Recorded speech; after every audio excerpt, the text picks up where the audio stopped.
Well, Nikki, we've had some more developments in KPN, the Dutch telecoms company, and the offer for it from Carlos Slim, the Mexican telecoms billionaire. What's the latest move?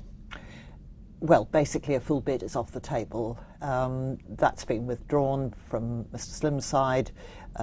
Discussions with the management and the KPN don't seem to have brought any agreement on valuation. So we're back to Mr. Slim and América Móvil, his Mexican telco, very big company, holding a near 30% stake in KPN. And we wonder where we go from here. Well, it's a very interesting question. What's Carlos Slim trying to achieve? He has this 30% stake. What's he trying to do with it? Obviously, he's not been able to buy the whole lot. What's he thinking? I think there's many investors and certainly many analysts who would like to know the answer to that. It's never been entirely clear. He came in back in the spring of 2012, publicly declaring that he wanted to sort of get a better feel for the European telco industry.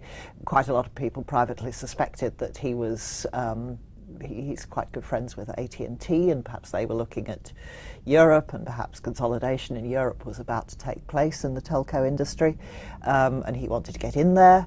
But at any rate, his timing was awful. He bid for his stake, most of his stake, at about €8 a share, and KPN is now down to a little over €2 a share. So he didn't make much money on that. There was much unhappiness on the part of KPN, and eventually they started to talk to each other. The one good thing perhaps that has happened is that KPN has agreed to merge its German mobile subsidiary with Telefónica's, if regulators will let this happen. And that is a deal that has long been rumoured, long before Mr. Slim came along, and would probably provide very considerable synergies or cost savings.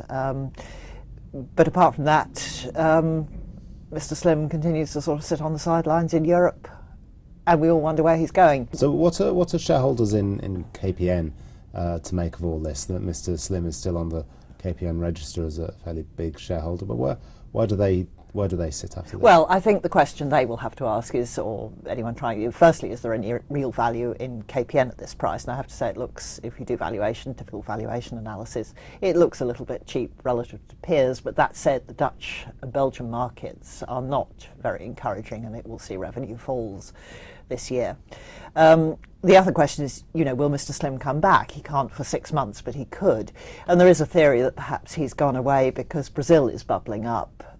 There is a possibility that Telecom Italia will sell its Brazilian mobile subsidiary just because it has to do something about its debt situation. And if that gets broken up, América Móvil would be in the line to pick up some pieces there, and that would be quite a chunky deal.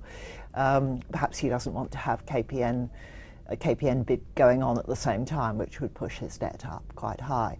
So if you're a KPN shareholder, you really have to decide whether he's out now for good, and will the stock overhang the shares, or will he come back in 6 months' time?